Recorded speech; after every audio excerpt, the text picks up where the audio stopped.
What do you think is best to do when you feel stuck in life? For example, I work a shitty warehouse job and go to school and hate both of them equally. And it feels like every day is the same shit. Do I just keep grinding or quit and pursue things I want to do with the money I saved? What do you think, Jay? I think just do what you want to do. I mean, I feel like that's where my life changed, honestly, because I was in the same kind of Boat. Yeah, same boat. I was like working at a call center. I was like super depressed, unhealthy, and then I always wanted to do jujitsu. I was always just too kind of like nervous to sign up, and then I had like 401k at my job, so I was like, man, I had a couple grand in there. I was like, fuck it, I'm gonna cash out, and that's like the number one thing you're not supposed to do, you know. And I was like, I don't give a fuck.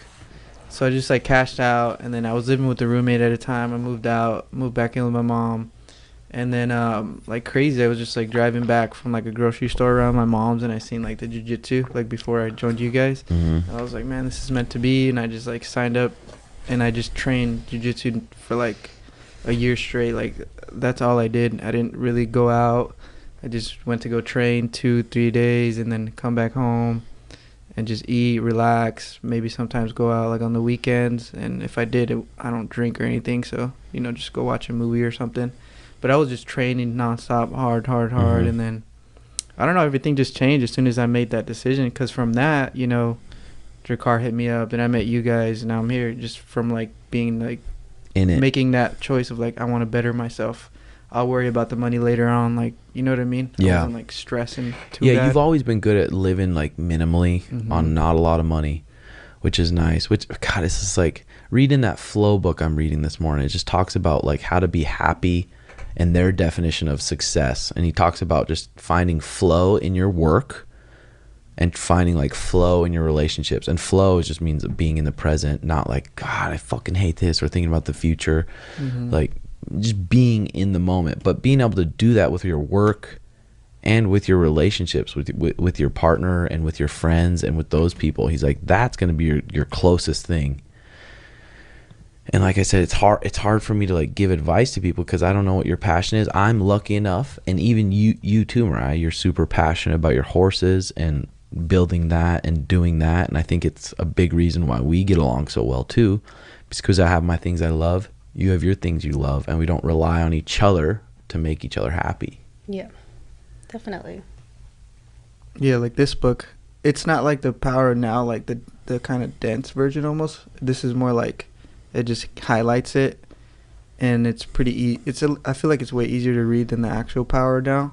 And it just kind of highlights, like, I just remember, like, think of like this moment literally right now, what's wrong? Nothing. So like just kind of always tell myself that, like, if I get in like a weird like, oh, stress, and I'm just like, what's wrong? Like literally right now, nothing. I think this book is really good.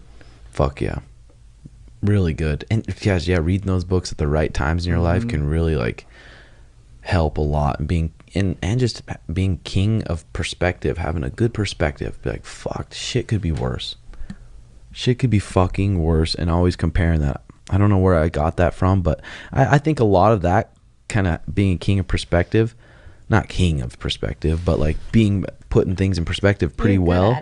And I think it came from just all my fucking injuries and surgeries, sitting at home by myself and just being like, having that pain and just sitting there and be like, damn, no, shit could be way worse. Well, a lot of people, when they get injured too, they either like get depressed and start drinking or don't get off the prescription pills. And you never did that. Every time you got hurt, you were trying to like do something else to better your life because you couldn't train.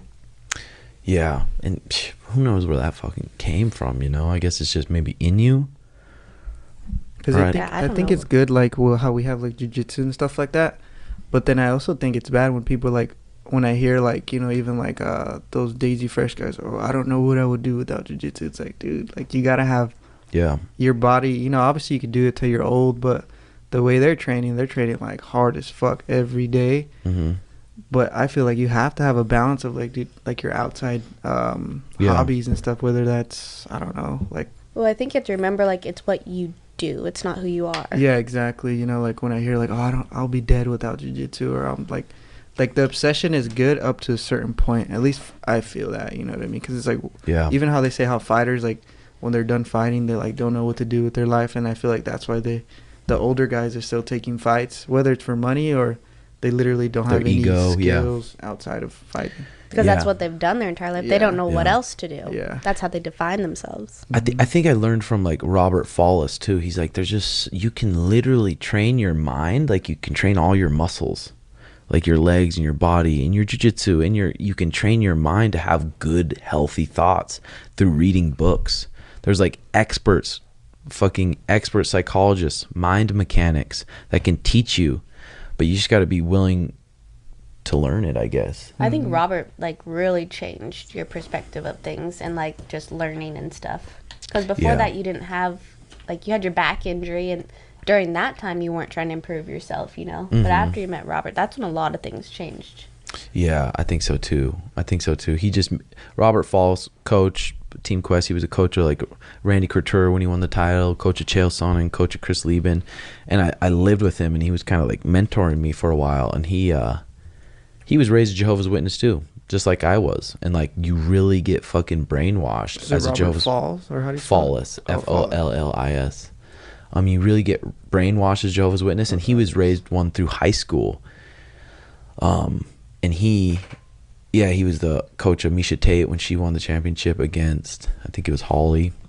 But a super fucking intelligent dude, one of the most smartest people I've been around when it came to MMA and jiu-jitsu and just being a coach and a badass. But he just really was like, dude, you gotta do research for yourself. You can't just listen to people And that was and take it in. hard. Like, research it. Look on the internet. Look at different articles comparing things and really research it and make the decision for yourself. And that was a huge part. Well, and it's hard. It was hard for you to almost like respect certain coaches, and he was a coach that you did really respect. Yeah. And how he was also raised Jehovah's Witness. It was the first time you've been around someone who was raised like that, who wasn't a part of it anymore. So that helped you a lot too. Yeah, for sure.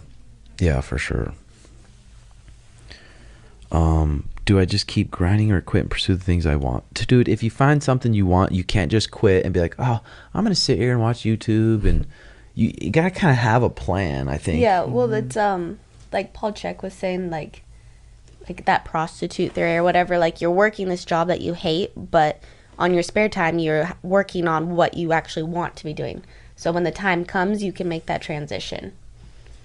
Yeah, And that's you're good. not like just being a prostitute your whole life, you know, working this time that you hate. Yeah. But your spare time, figure out what you want to do and work towards that. Yeah.